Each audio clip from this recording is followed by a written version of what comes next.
الانبیاء والمرسلین نبینا و رسولنا و حبیبنا محمد و علی آلہ و اصحابہ اجمعین اما بعد قال اللہ تعالی فی القرآن الکریم وجعلنا نومکم سباتا وجعلنا اللیل لباسا وجعلنا النہار معاشا وقال النبی صلی اللہ علیہ وآلہ وسلم اللہم بارک لامتی فی بکورہا او کما قال علیہ الصلاۃ والسلام۔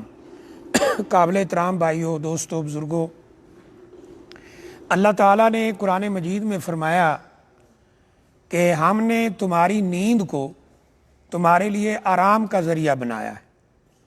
تھکاوٹ سے آرام کا ذریعہ ہے تمہاری نیند، اور رات کو ہم نے بطور لباس تمہارے لیے بنایا ہے، اور دن کو ہم نے تمہارے لیے کمانے کا وقت بنایا ہے۔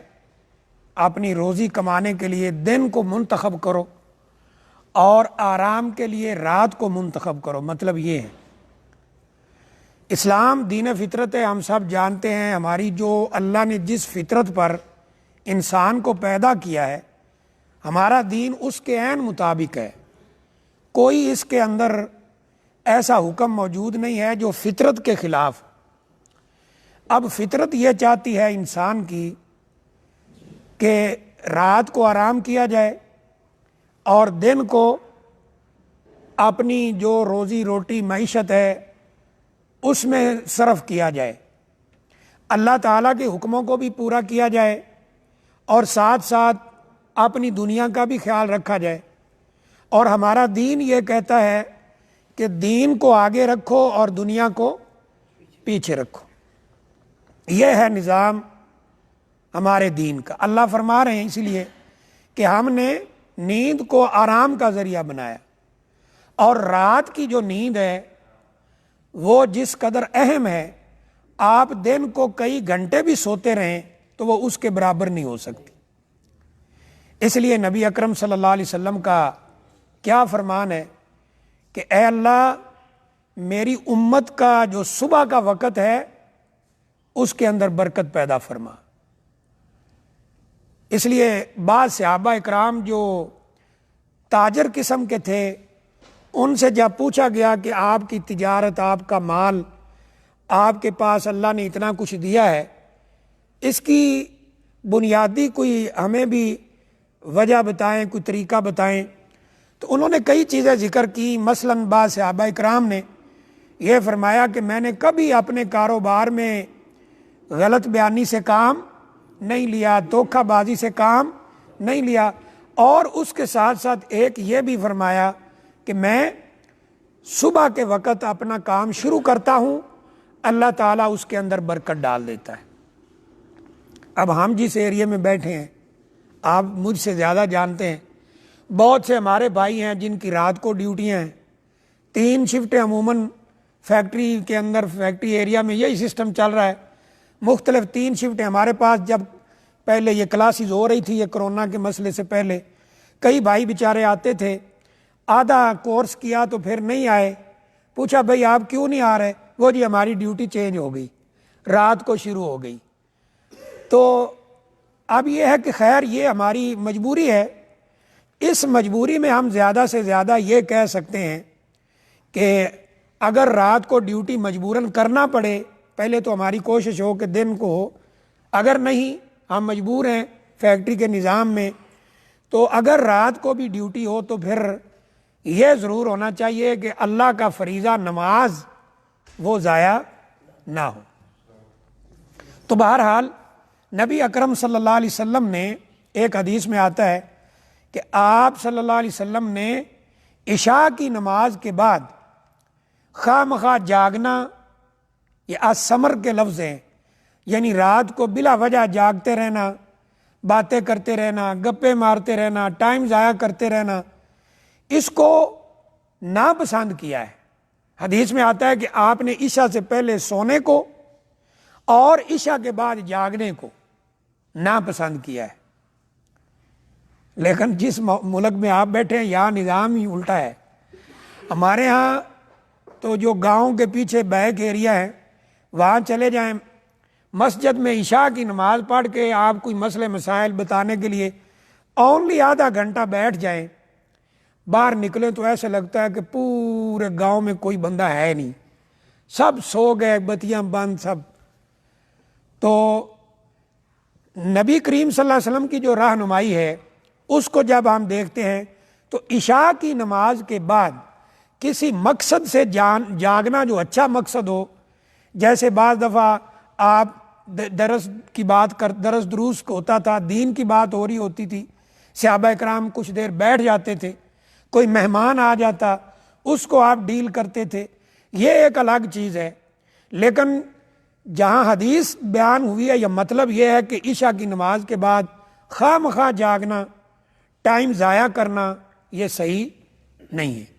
اب قرآن مجید میں مثال کے طور پہ دیکھیں، اللہ فرماتے ہیں اللہ الذی جعل لکم اللیل لتسکنوا فیہ والنہار مبصرا، اللہ نے رات بنائی اس لیے تمہارے لیے کہ تم اس کے اندر سکون حاصل کرو، اور دن اس لیے بنایا روشن۔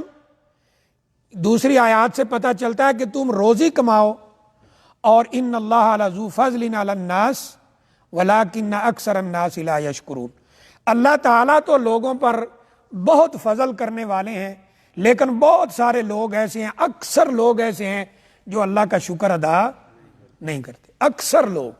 اور قرآن مجید نے کئی جگہ پر اس بات کو بیان فرمایا، اکثر لوگ شکر نہیں کرتے، اکثر لوگ نہیں جانتے، اکثر لوگ اللہ کے حکموں کو نہیں مانتے، یہ اکثر لوگ عقل نہیں کرتے۔ تو یہاں بھی اشارہ ہے کہ رات یہ آرام کی جگہ ہے، آرام کا وقت ہے۔ اس لیے اطباء کیا کہتے ہیں کہ رات کی نیند جو 2-3 گھنٹے کی نیند ہے وہ دن کی 7-8 گھنٹے کی نیند سے بھی زیادہ بہتر ہے، کیونکہ اللہ کا نظام ہے۔ تو فطرت کو جان بوجھ کے چینج نہیں کرنا چاہیے، کوشش وہی ہونی چاہیے جیسے حکم دیا گیا۔ ورنہ تو دیکھیں آپ، حدیث میں آتا ہے نا کہ کل مولود یولد علی الفطرہ فابواہ یہودانہ وینصرانہ ویمجسانہ، ہر بچہ دین فطرت اسلام پہ پیدا ہوتا ہے، لیکن ماں باپ اسے یہودی عیسائی مجوسی بنا دیتے ہیں۔ جیسا ماں باپ کا دین ہے عموماً بچہ بھی اسی دین پہ چل پڑتا ہے۔ اور دوسری جگہ پہ اللہ فرماتے ہیں کہ وَهُوَ الَّذِي جَعَلَ لَكُمُ اللَّيْلَ لِبَاسًا وَالنَّوْمَ سُبَاتًا، رات کو اللہ نے تمہارے لیے لباس بنایا اور نیند اس کو آرام بنایا، وَجَعَلْنَا النَّهَارَ نُشُورًا، اور دن جو ہے اس کو اللہ تعالیٰ نے پھیلنے کے لیے یعنی کمائی کے لیے رکھا ہے۔ وَجَعَلَ النَّهَارَ نُشُورًا، کہ دن کو تم جاؤ کام کاج کرو کماؤ، اور رات کو آرام کرو۔ اور یہاں بار بار لباس کہا گیا رات کو، اور اللہ تعالیٰ نے دوسری جگہ پہ کیا فرمایا، عورتوں مردوں کا ذکر کرتے میاں بیوی کا، ہن لباس لکم وانتم لباس لہن، وہ تمہارا لباس ہے تم ان کا لباس ہو، صحیح ہے، وہ تمہارا لباس ہے تم ان کا لباس ہو۔ یعنی میاں بیوی رات کے وقت مثلا لباس کی مثال کیوں دی؟ یہ لباس ہمارے جسم پہ ہے، عیب چھپاتا ہے، زینت کا ذریعہ ہے، آرام کا ذریعہ ہے، اور فطرت بھی یہی ہے کہ انسان اپنے آپ کو خاص طور پر پردے کے مقام کو چھپا کر رکھے۔ یہ قمیض اتار کے پھرنا کوئی عقل مندی نہیں ہے۔ تو یہاں بھی لباس ایک آرام کا ذریعہ بھی ہے، زینت کا ذریعہ بھی ہے، اور رات کی نیند آرام اور سکون کا ذریعہ ہے۔ اس لیے اللہ تعالیٰ نے اس کی ترغیب دی ہے کہ رات کو آرام کیا جائے، خواہ مخواہ نہ جاگا جائے، خواہ مخواہ یعنی کیا کہتے ہیں کہ اب ایک اور مسئلہ بڑا گڑبڑ ہو گیا کہ یہ موبائل آ گیا ہمارے ہاتھ میں، تو بڑی مشکل، ہم نماز کے لیے بھی وقت اللہ کا شکر ہے جن کو اللہ نے توفیق دی، لیکن اس پہ ہم جناب لگائیں گے ٹائم، اور بعض بھائی تو اللہ معاف کرے اذان ہو چکی ہے، تکبیر ہونے والی ہے، مسجد میں بیٹھ کے بھی واٹس ایپ چلائے ہوئے، فیس بک، اللہ اکبر، کمال ہے۔ یعنی اس میں تصویریں آ رہی ہیں عورتوں کی، وہ چلا کے بیٹھے۔ ایک کسی سعودی عالم کی میں بات پڑھ رہا تھا بڑی زبردست، کہ بیٹا باپ سے پوچھتا ہے کہ ابا جان یہ بتاؤ، پرانے زمانے کے جو لوگ تھے ان کا واٹس ایپ، فیس بک، ٹویٹر، یوٹیوب، اس کے بغیر کیسے گزارا ہوتا تھا؟ آج ہے نا، یوٹیوب ہے جناب، واٹس ایپ ہے، فیس بک ہے، ٹویٹر ہے، اور سوشل میڈیا کے ذرائع ہیں، ان کے بغیر کیسے گزارا ہوتا تھا؟ کہا بیٹا جیسے تمہارا تلاوت قرآن کے بغیر گزارا ہو رہا ہے، جیسے تمہارا نماز کے بغیر گزارا ہو رہا ہے، جیسے تمہارا ذکر اللہ کے بغیر گزارا ہو رہا ہے، وہ ان چیزوں میں ٹائم لگاتے تھے، تم موبائل میں ٹائم لگاتے ہو۔ تو اس لیے اگر تو کوئی مجبوری ہو تو ٹھیک ہے، ورنہ خواہ مخواہ رات کو جاگنا مناسب نہیں ہے۔ پھر دیکھیں یہاں پر حدیث جو میں نے پڑھی تھی، کانا یکرہ النوم قبل العشاء والحدیث بعدہا، عشاء کی نماز سے پہلے رسول اللہ صلی اللہ علیہ وسلم سونا مکروہ خیال کرتے تھے کہ کہیں عشاء کی نماز ضائع نہ ہو جائے، اور عشاء کے بعد گپے مارنا، خام خواہ جاگنا، اس کو نبی اکرم صلی اللہ علیہ وسلم نے ناپسند کیا ہے عشاء کی نماز کے بعد۔ اور ایک اور حدیث دیکھیں، آپ نے فرمایا لن یلج النار احد صلی قبل طلوع الشمس و قبل غروبها، وہ شخص کبھی جہنم میں نہیں جائے گا جو سورج طلوع ہونے سے پہلے والی نماز پڑھ لیتا ہے ٹائم پر، اور جو سورج غروب ہونے سے پہلے والی نماز پڑھ لیتا ہے ٹائم پر۔ یعنی کون سی دو نمازیں؟ فجر اور عشاء کی نماز۔ فجر کی نماز وہی صحیح ٹائم پہ پڑھ سکتا ہے جو رات کو ٹائم پر سو جائے، جو رات کو ٹائم پر، آج کل تو سردیاں ہیں، سردیوں کی رات لمبی ہے، تو سلف صالحین سے واللہ یہ اقوال مروی ہیں صحابہ اکرام سے بھی کہ یہ جو سردیوں کا موسم ہے نا، یہ تو موسم غنیمت کا ہے، مال غنیمت ہوتا ہے نا، جنگ میں ہاتھ آتا ہے، تو کہا یہ غنیمت ہے۔ کیسے کہ دن چھوٹا ہے روزہ رکھو، رات لمبی ہے تہجد پڑھو، تو یہ غنیمت والا موسم ہے۔ لیکن اگر ہم رات کو خواہ مخواہ جاگتے رہیں بلا وجہ، تو اس کا لازمی نتیجہ یہ ہوگا کہ فجر کی نماز میں ہم نہیں پہنچ سکتے۔ ابھی تو چلو بعض یہ کرونا کی وجہ سے پہلے مسجدیں بھی باندھ رہی ہیں، اب بھی محدود سا فاصلے پہ کھڑے ہوں، یہ ہے وہ ہے، کچھ لوگ اپنے کمروں میں جہاں نماز چھوٹی مسجدوں میں اہتمام کرتے ہیں الحمدللہ، لیکن صحیح یہی نظام ہے کہ رات کو۔ ایک اور حدیث میں کیا ہے، نبی اکرم صلی اللہ علیہ وسلم فرماتے ہیں جو شخص فجر کی نماز پڑھتا ہے فَهُوَ فِي ذِمَّةِ اللَّهِ، وہ سارا دن اللہ کے ذمے میں رہتا ہے، اللہ کی حفاظت میں رہتا ہے۔ اور ایک اور حدیث میں کیا ہے کہ جو عشاء کی نماز با جماعت پڑھ لیتا ہے، آدھی رات اس کو عبادت کا ثواب ملتا ہے، آدھی رات کی عبادت کا ثواب۔ اور جو فجر کی نماز پڑھ لیتا ہے، پوری رات اسے اللہ تعالیٰ عبادت کا ثواب عطا کر دیتے۔ تو فجر کی نماز میں وہی اٹھ سکتا ہے جو رات کو جلدی سو جائے، یا اگر وہ کسی وجہ سے لیٹ بھی سوئے تو وہی اٹھ سکتا ہے جس کے دل میں اللہ کا خوف ہو، نماز کا شوق ہو۔ یا ایھا الذین آمنوا استعینوا بالصبر والصلاۃ، نماز اور صبر کے ساتھ اللہ کی مدد طلب کرو۔ اور نماز کے لیے کیا فرمایا کہ وَإِنَّهَا لَكَبِيرَةٌ إِلَّا عَلَى الْخَاشِعِينَ، اللہ سے جو ڈرتے نہیں نا ان کو نماز بڑی بھاری لگتی۔ تو جو شخص رات کو جلدی بھی سو جائے لیکن اللہ کا خوف نہ ہو، نماز کا شوق نہ ہو، تو وہ بھی نماز پہ نہیں پہنچ سکتا۔ لیکن عام قاعدہ اصول یہی ہے کہ اگر ہم رات کو جلدی سوئیں گے تو انشاءاللہ جلدی اٹھیں گے، آٹومیٹیکلی۔ جب 5-6 گھنٹے نیند پوری ہوگی تو آٹومیٹیکلی اذانوں کی آواز یا کم از کم اس سے پہلے تہجد کے لیے اٹھنا آسان ہو جاتا ہے۔ پھر دیکھیں کہ حضرت عمر رضی اللہ تعالیٰ عنہ کی طرف یہ قول منسوب ہے کہ وہ دیکھتے کہ اگر رات کو کوئی جاگ رہا ہے نا تو وہ اس کو کنکریاں مارا کرتے، جاؤ سو جاؤ، کیوں بیٹھے ہو، بلا وجہ ہے یہ۔ باقی درس و دروس، تدریس، پڑھنا پڑھانا، جیسے یہاں ہماری ایک مجبوری ہے، ہم پہلے ٹائم یہاں آتے ہیں، ہماری ڈیوٹی ہے اسلامک سینٹر میں، پہلے ٹائم ایسے لگتا ہے یہاں دنیا ہے ہی کوئی نہیں کوئی بندہ نہیں سینٹر میں آتا، کبھی کسی کو اپنا کام ہو تو وہ آ جائے۔ تو سیکنڈ ٹائم بھائی ہوتے ہیں الحمدللہ، ڈیوٹی سے آ جاتے ہیں کچھ ٹائم۔ یہ ایسی محفلیں ہیں کہ اللہ تعالیٰ کے ہاں بخشش کے فیصلے بھی ہوتے ہیں، رحمت اور سکینت بھی نازل ہوتی ہے، برکت بھی نازل ہوتی ہے، اور اللہ تعالیٰ اپنے مقرب فرشتوں میں ایسے لوگوں کا ذکر کرتا ہے۔ یہ بہت خیر اور بھلائی کی چیزیں ہیں، اور میں اکثر یہ عرض کیا کرتا ہوں کہ واللہ وہ لوگ انتہائی خوش قسمت ہیں جن کو کوئی ایسا عالم یا ہم جیسا کوئی طالب علم میسر آ جائے جو ان کو خالص قرآن حدیث کی بات بتاتا ہو۔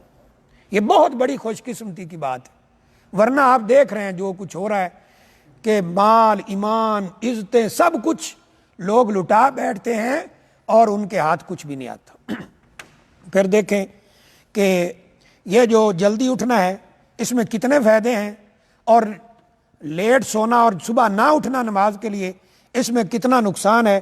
سب سے پہلا نقصان اللہ کے حکم کو توڑنا ہے۔ اللہ نے حکم دیا کتنی نمازیں پڑھنی ہیں؟ 5۔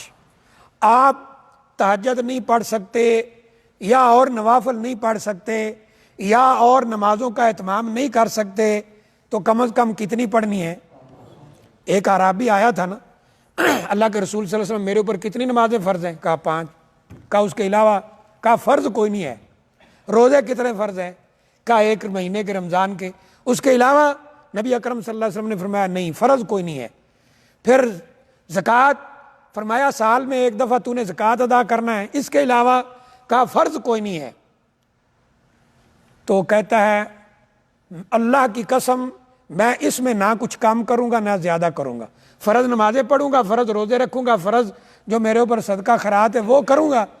نبی اکرم صلی اللہ علیہ وسلم نے کیا فرمایا جب وہ جا رہا تھا؟ افلح ان صدقہ، اگر یہ سچ کہہ رہا ہے تو یہ کامیاب ہو گیا۔ تو کم از کم کتنی نمازیں فرض ہیں؟ 5۔ تو اگر یہ نہیں پڑھی جاتی فجر کی نماز، سب سے پہلا نقصان اللہ کے حکم کو توڑ دیا۔ دوسرا نقصان نبی اکرم صلی اللہ علیہ وسلم کے حکم کو توڑ دیا۔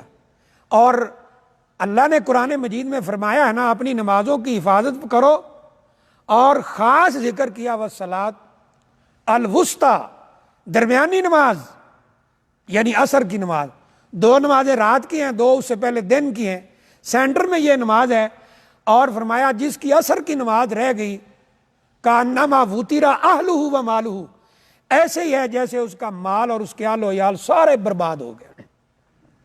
اس کا خاص ذکر کیوں ہے کہ جو کاروباری حضرات ہیں نا، عصر کا وقت کاروبار کا ٹائم ہوتا ہے، نہیں دل کرتا ان کا دکان بند کر کے مسجد میں آئے، اور جو سویا ہوا ہے اس کا بھی اٹھنے کو دل نہیں کرتا، اس لیے عصر کی نماز میں سستی ہوتی ہے۔ تو اس کا خاص طور پہ آپ نے ذکر فرمایا، تو یہ حکم اللہ کے رسول صلی اللہ علیہ وسلم کا ٹوٹتا ہے۔ تیسری چیز کہ جو نبی اکرم صلی اللہ علیہ وسلم نے خاص فضیلت ذکر فرمائی کہ اگر لوگوں کو پتہ چل جائے کہ صف اول میں اور تکبیر جو ہوتی ہے اس میں شامل ہونے کا کتنا ثواب ہے تو وہ نماز کے لیے آئیں گے وَلَوْ حَبْوًا، چاہے گھٹنوں کے بال انہیں گھسٹ کر آنا پڑے، کھڑے ہو کے نہ چل سکیں تو وہ اس طرح چل کے آئیں گے۔ اسی طرح جو آہستہ آہستہ اس میں کیا نقصان ہوتا ہے، جو انسان ایک نماز سے سستی کرتا ہے کہ چلو میں پڑھ لیتا ہوں، جیسے رسول اللہ صلی اللہ علیہ وسلم نے فرمایا سورج کو دیکھتا ہے غروب ہو رہا ہے عصر کی نماز بیٹھا، جب سورج غروب ہونے کے قریب گیا تو اٹھتا ہے کوے کی طرح 2-4 ٹھونگے لگاتا ہے اور چلا جاتا ہے، ایسی نماز قبول۔ ایک حدیث میں آتا ہے نا کہ جب انسان نماز اس طرح پڑھتا ہے تو ہو سکتا ہے اسے 10% بھی نماز کا نہ ملے، یعنی ربع ثلث کے اس طرح لفظ ہیں کرتے کرتے، یعنی بعض لوگ وہ ہیں جو نماز پڑھتے ہیں اور انہیں ان میں کچھ بھی ثواب نہیں ہوتا۔ پھر اسی طرح آگے جو ہے کہ یہ بھی ایک بڑا نقصان ہے کہ جو نماز نہیں پڑھتا وہ تہجد کہاں سے پڑھے گا؟ جو نماز نہیں پڑھتا اس نے تہجد کہاں پڑھنی ہے؟ اگرچہ ہمارے اوپر فرض نہیں ہے لیکن تہجد بہت بڑا عمل ہے اللہ تعالیٰ کے ہاں۔ تو آگے ایک اہم ترین بات کہ جو رات کو لیٹ سوتا ہے، صبح اٹھتا نہیں ہے، نماز بھی گئی، وہ روزی کا ٹائم بھی نکل گیا، سب سے پہلا کام شیطان کیا کرتا ہے؟ پہلا تو کہتا ہے سویا رہے، ابھی بہت ٹائم پڑھو، ابھی تو اذان ہوئی ہے چلا جائے گا، پھر کہتا ہے ابھی جماعت کھڑی کوئی نہیں ادھر پڑھ لینا، ادھر کرتے کرتے جب سورج نکل آتا ہے اس کے کان میں پیشاب کر کے بھاگ جاتا ہے. کان میں، یہ حدیث کے لفظ ہیں، اس کے کان میں پیشاب کر کے بھاگ جاتا. یہ جو صبح برکت والا ٹائم ہے وہ بھی گیا روزی کا. واللہ مجھے ابھی یاد ہے ایک بھائی، میں نام نہیں لیتا، شاید کوئی بھائی جانتے ہو، یہاں آیا ٹیکسی چلاتا ہے، اب شاید ہے یا نہیں مجھے نہیں علم. تو کہتا جی ٹیکسی چلاتے ہیں کچھ ہے بچتی کوئی نہیں. میں نے کہا کیوں، سارے لوگ چلا رہے ہیں سارے. تو نہیں جی بچتی کوئی نہیں، میں تو بہت پریشان یہ وہ.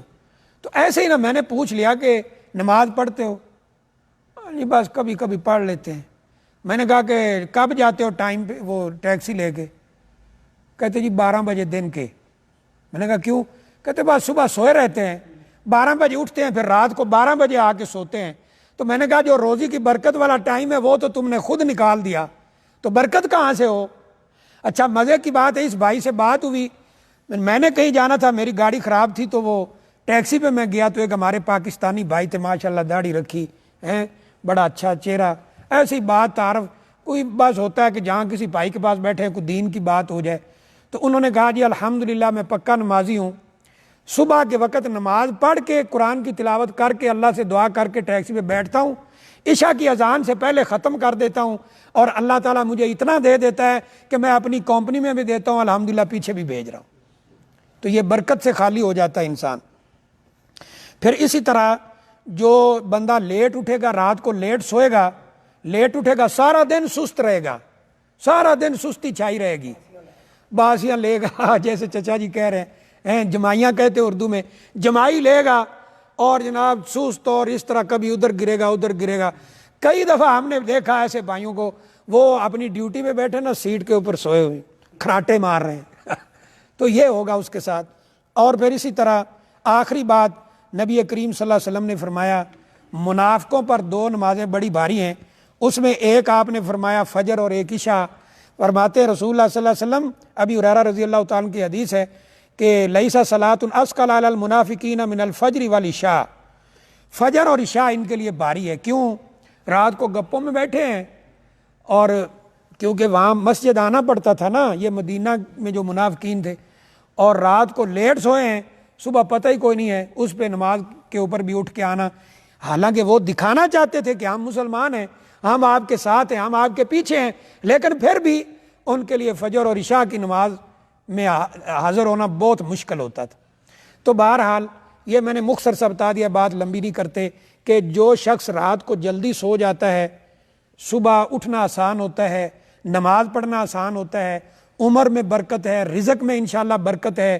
اور ڈاکٹر حضرات بھی یہ کہتے ہیں کہ جو رات کی نیند لیتا ہے صبح کو دن پہ کام کرتا ہے، اور کچھ موسم اگر گرم ہے، دن لمبا ہے، تو قیلولہ وغیرہ کر سکتے زور کے بعد، کھانا وغیرہ کھانے کے بعد دوپہر کے وقت، تو وہ انسان کافی ساری بیماریوں سے محفوظ ہو جاتا ہے.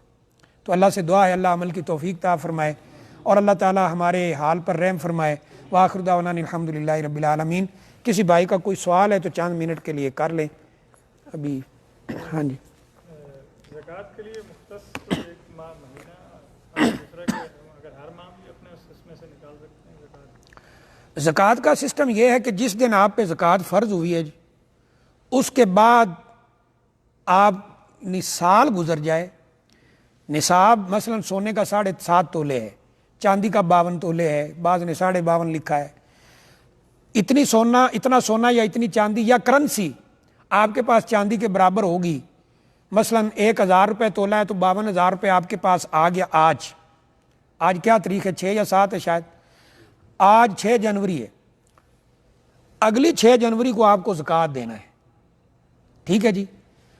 تو فرض آپ پہ تب ہوگی جب سال گزر جائے گا، اور جب فرض ہو جائے گی تو کوشش کریں کہ جلدی سے جلدی ادا کر دیں. آپ نے حدیث سنی ہے، نبی صلی اللہ علیہ وسلم کے پاس زکوٰۃ کا مال آیا، سارا تقسیم کر دیا، سونے کی ایک ڈلی بچی، تو آپ فرماتے ہیں مجھے پریشانی سے ساری رات نیند نہیں آئی. تو یہ جلدی آگے دے، حالانکہ وہ بھی آپ نے کسی کو دینے کے لیے رکھی تھی کہ فلاں کو دینا ہے، تو یہ جلد سے جلد دے دینا چاہیے. اب یہ ہے کہ کیا تھوڑی تھوڑی کر کے دے دیں. اگر آپ سمجھتے ہیں اپنے ماحول معاشرے میں، رشتہ داروں میں، یا جہاں آپ دینا چاہتے ہیں کہ ان کو تھوڑی تھوڑی کر کے دے دیں، ایٹ اے ٹائم ایک ہی وقت میں سب کو دینا ممکن نہیں ہے، آپ خود جا کے دے رہے ہیں، تو تھوڑا بہت میں کوئی انشاءاللہ حرج نہیں ہے۔ اس طرح مثلا آپ کی زکوٰۃ بن رہی شعبان میں، آپ کہتے ہیں آگے رمضان آ رہا ہے، رمضان میں ثواب زیادہ ہوگا، تو یہ تھوڑا جو آگے پیچھے ہے اس میں انشاءاللہ کوئی فرق نہیں، کوئی حرج نہیں ہے انشاءاللہ۔ اور کوئی سوال جی؟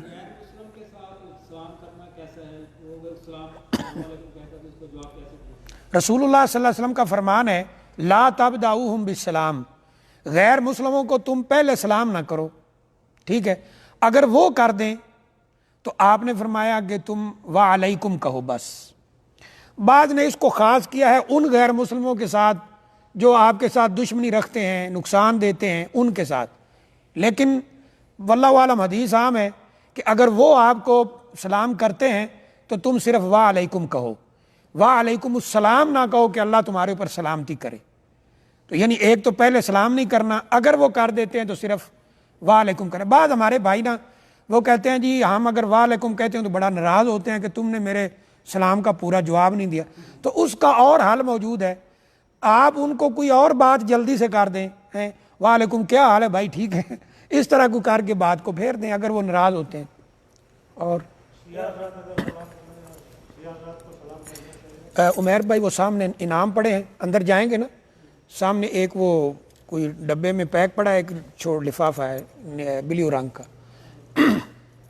اچھا جی، ہمارے بزرگ سوال کر رہے ہیں شیعہ حضرات کو سلام کرنا اور جواب دینا۔ دیکھیں جہاں تک مجھے علم ہے کہ شیعہ حضرات کا ایک فرقہ صرف جسے زیدیہ کہتے ہیں وہ کچھ اہل سنت کے قریب ہیں، ان کا اہل سنت سے یہ اختلاف ہے کہ حضرت علی رضی اللہ تعالیٰ عنہ نے خلیفہ بننا تھا تو پہلے 3 خلیفہ بن گئے، یہ صحیح نہیں ہوا، بس یہ ان کا ایک نظریہ ہے۔ باقی وہ نمازیں بھی 5 الگ الگ اوقات میں پڑھتے ہیں، اذان بھی اہل سنت والی ہے، کلمہ بھی، ایسے لوگوں کے ساتھ سلام لین دین تو انشاءاللہ حرج نہیں۔ لیکن جو بقیہ ہمارے ہاں ہیں، ہمارے ہاں یہ زیدی بہت کم ہے، یہ اثنا عشری انہیں بولتے ہیں، بارگاہ امام، بارگاہ اسی سے بارگاہ والے، واللہ نہ تو ان کی عوام کو پتہ ہے کہ ہمارے ان بڑوں کے عقائد کیا ہیں اور نہ ہم لوگ مطالعہ کرتے۔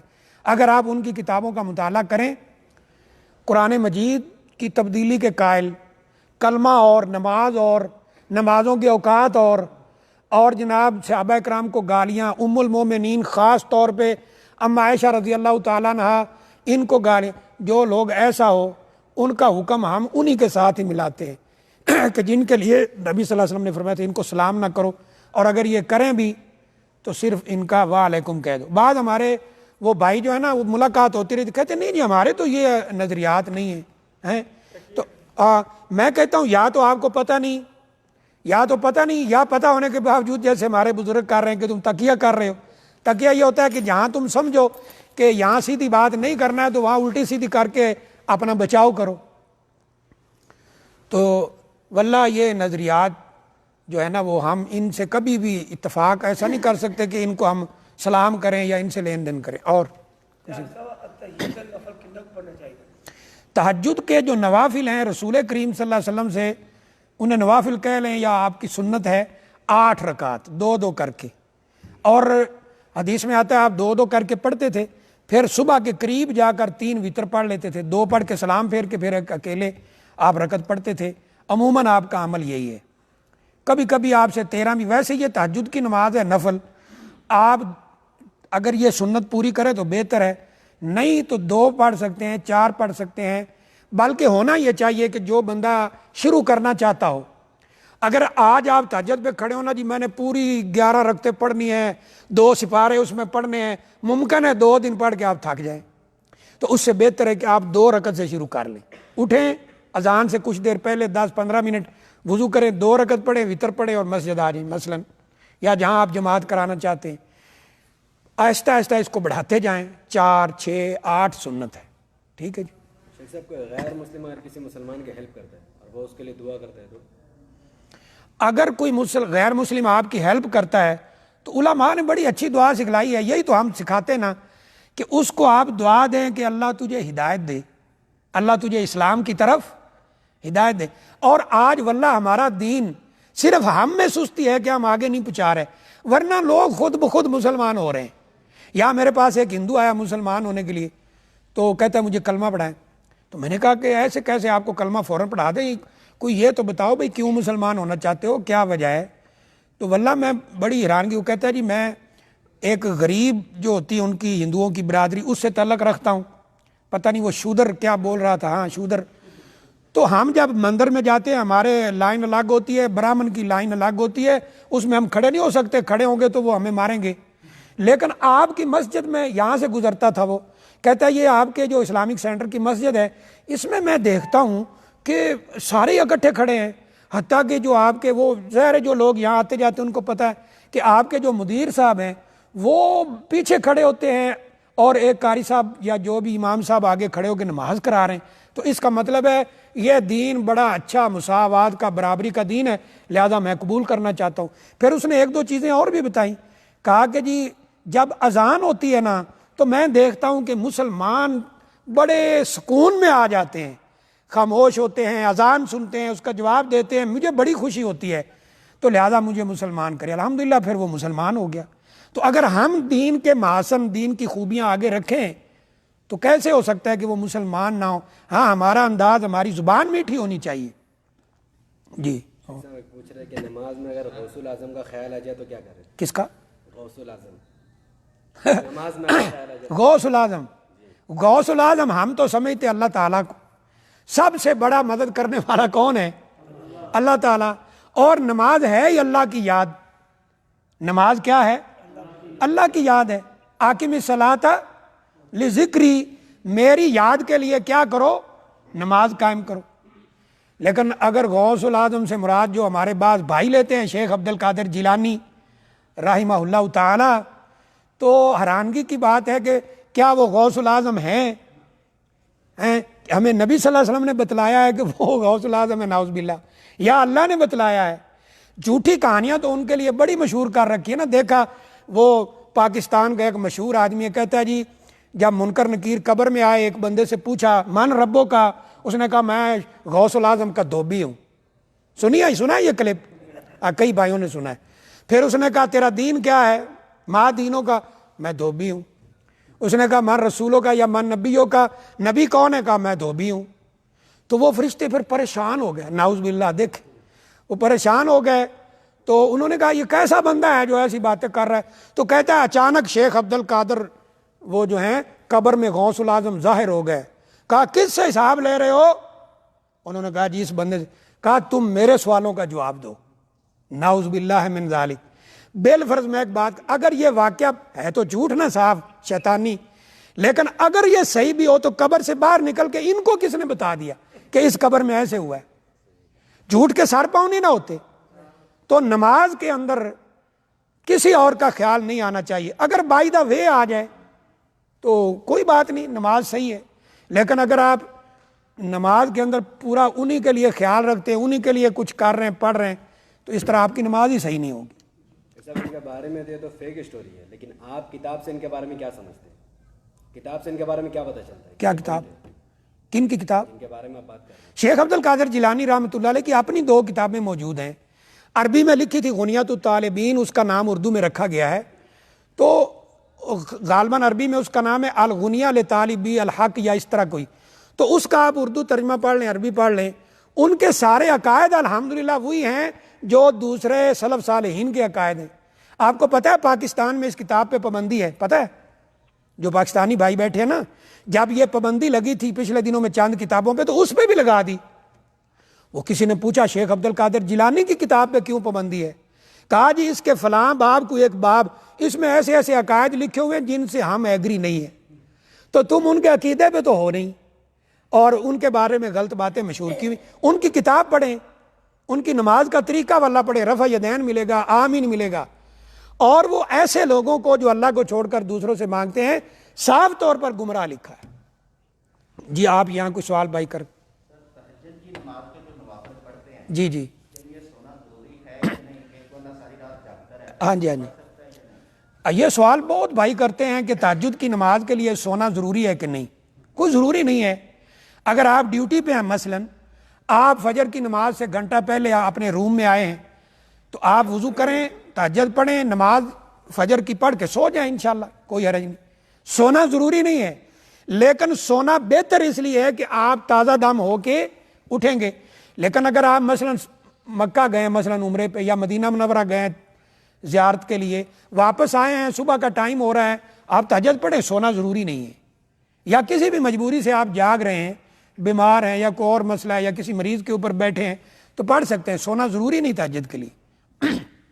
سب رات میں کتنا سوئے اور کتنا نماز پڑھے؟ یہ تو آپ کی مرضی پر مشتمل ہے کہ جہاں جتنا آپ نے سونا ہے سو سکتے ہیں, جتنا آپ نے جاگنا ہے. لیکن یہ ہے کہ نبی صلی اللہ علیہ وسلم نے کیا فرمایا تھا جب دو صحابہ کرام کا کہ وہ ساری رات نماز پڑھے روز, آپ نے فرمایا تیری آنکھ کا بھی تیرے اوپر حق ہے, تیرے مہمان کا بھی حق ہے, تیری بیوی کا بھی حق ہے, تیرے جسم کا بھی حق ہے. تو جسم کو آرام ملنا چاہیے. ویسے تو اللہ نے قرآن مجید میں کیا فرمایا, یا ایھا المزمل قم اللیل الا قلیلا نصفہ او انقص منہ قلیلا او زد علیہ ورتل القرآن ترتیلا. آدھی رات کھڑے ہو جائیں, آدھی رات سے کم ہو جائیں, کچھ زیادہ. یہ نبی صلی اللہ علیہ وسلم کو حکم ہے جن کے لیے علماء کا قول ہے کہ تہجد فرض تھی, ہمارے اوپر تو فرض نہیں ہے. جتنا آرام سے پڑھ سکتے اتنا پڑھے. ٹھیک ہے. مزار اور مندر میں کتنا فرق کیا شریعت نے؟ مزار اور مندر تو میں تو نہیں دیکھا کیسا ہوتا ہے, لیکن ظاہر ہے وہ ہندوؤں کی عبادت گاہ ہے, اس میں مورتیاں رکھی ہوتی ہیں, واللہ عالم, کیونکہ اندر کبھی گئے نہیں, کبھی دیکھا نہیں. یہ بعض دفعہ کوئی بھائی ویڈیو بھیج دیتے ہیں کہ جی یہ دیکھ کے بتائیں. تو مندروں میں وہ لوگ ان مورتیوں کی پوجا کرتے ہیں اور کہتے کیا ہیں کہ ان کی ہم پوجا کرتے ہیں, یہ ہمیں بھگوان کے پاس لے جاتے ہیں یا ملاتے ہیں. ہمارے جو بھائی مزارات پہ جاتے ہیں, ہم سب کی بات نہیں کرتے, لیکن بہت سارے لوگوں کا یہ نظریہ ہے کہ ہم ان کے پاس آتے ہیں, ہماری ان کے آگے اور ان کی اللہ کے آگے. حالانکہ اللہ ہر ایک کی سنتا ہے کہ نہیں سنتا. خود ہی ہمارے بھائی بھی قصہ بیان کرتے ہیں, ہم بھی کرتے ہیں, اہل الحدیث بھی, دیوبندی بھی, بریلوی بھی. 99 بندے مارے تھے کسی نے, بخشا گیا تھا کہ نہیں؟ اللہ سے سچی توبہ کی تھی نا, بخشا گیا. ایک عورت زانیہ تھی, کتے کو پانی پلایا, بخش دیا اللہ نے کہ نہیں؟ تو کیا وہ اللہ کے ولی تھے؟ وہ گناہ 99 مارے نا. کسی جاہل قسم کے مولوی کے پاس گیا کہ میری توبہ قبول ہو جائے گی, اس نے کہا او 99 مار دیے, نہیں ہوگی, اس کو بھی مار دیا, کہا چل 100 پورا ہو. تو ہم یہ کہتے ہیں کہ اگر تو کوئی جاتا ہے صرف وہاں دعا کے لیے تو اس کی گنجائش ہے, لیکن اس لیے جاتا ہے کہ ان سے مانگنا سیدھا اللہ کے ساتھ شرک ہے. پھر ان کے عقیدے میں اور ان کے عقیدے میں کوئی فرق نہیں ہے. جی اور کوئی؟ ہاں جی, جس کو آپ دے رہے ہیں وہ مستحق ہونا چاہیے, بتانا ضروری نہیں ہے. ہاں وہ مستحق ہونا چاہیے. انما صدقات للفقراء والمساکین, فقیروں مسکینوں کا حق ہے. فقیر وہ ہوتا ہے, بہت سارے فرق فقیر مسکین کے بیان کیے گئے. ایک فرق یہ ہے کہ فقیر وہ ہے جس کے پاس اپنا کچھ نہ ہو, مانگ مونگ کے گزارا کرے. مسکین وہ ہے جس کے ذرائع آمدنی ہوں لیکن اس کی زندگی کی جائز ضروریات بھی پوری, جائز ضروریات وہ پوری نہ ہو رہی ہوں, اور ساتھ ساتھ وہ نمازی ہو, اس کو دینا ہے. لیکن بتانا ضروری کوئی نہیں ہے. ہاں چلیں جی, کافی ہو گیا, یہ کچھ انعام ہے, پھر ٹائم زیادہ ہو جاتا ہے. میں نے درس کے شروع میں 2-3 آیات پڑھی ہیں, کوئی بھائی ان میں سے کوئی آیت کریمہ پڑھ سکتا ہے؟ چلے جی آپ.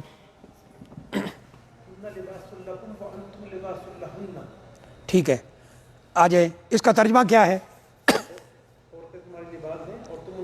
آ جائیں.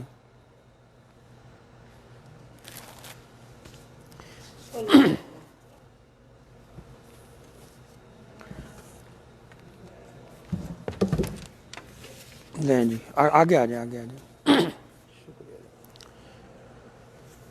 اچھا جی, اس کے علاوہ 2-3 آیات میں نے بتائیں جی. وجعلنا نومكم سباتا وجعلنا ليلا لباسا وجعلنا نومكم سباتا وجعلنا النهار معاشا.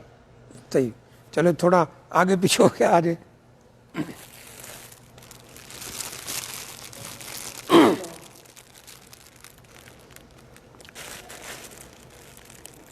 اچھا جی, 1-2 احادیث میں نے اپنے شروع میں اور کچھ سینٹر میں پڑھی. کوئی ایک حدیث کوئی بھائی بتا سکتا ہے؟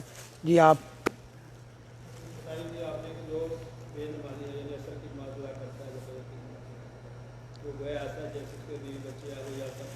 سب کھڑے کاننا ما ووتیرا اہلو و مالو. آ جائیں.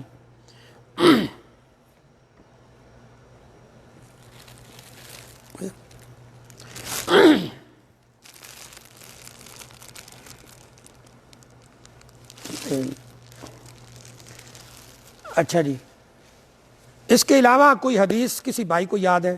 جی انصاری بھائی. میرے قوم کی صبح میں برکت عطا فرمائے اللہ کے فضل رسول اللہ کریم صلی اللہ علیہ وسلم نے دعا کی کہ اے اللہ میری قوم کی صبح کا جو وقت ہے اس میں برکت عطا فرما. آج یہ پتہ نہیں کیا ہے، کوئی اندر ہی چیز بند ہے، کیا شک. پتہ نہیں. اچھا جی، کوئی اور حدیث کسی بھائی کو یاد ہو؟ جی آپ.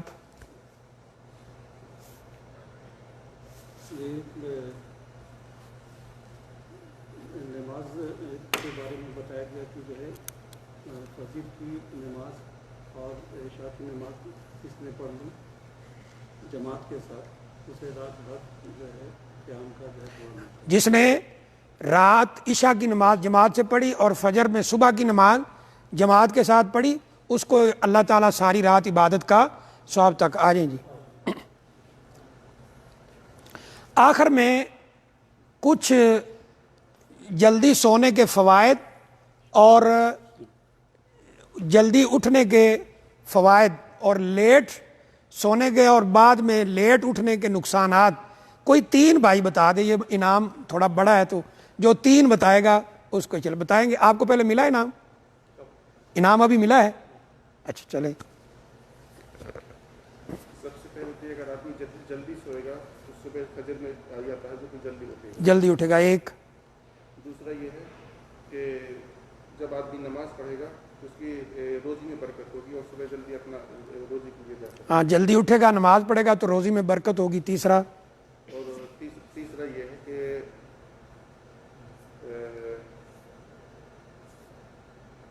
نبی کریم صلی اللہ علیہ وسلم کی جو بات ہے اللہ کی مخالفت بھی نہیں ہوگی جلدی. ہاں کہ رسول اکرم صلی اللہ علیہ وسلم اور اللہ تعالیٰ کی مخالفت نہیں ہوگی. آ جائیں.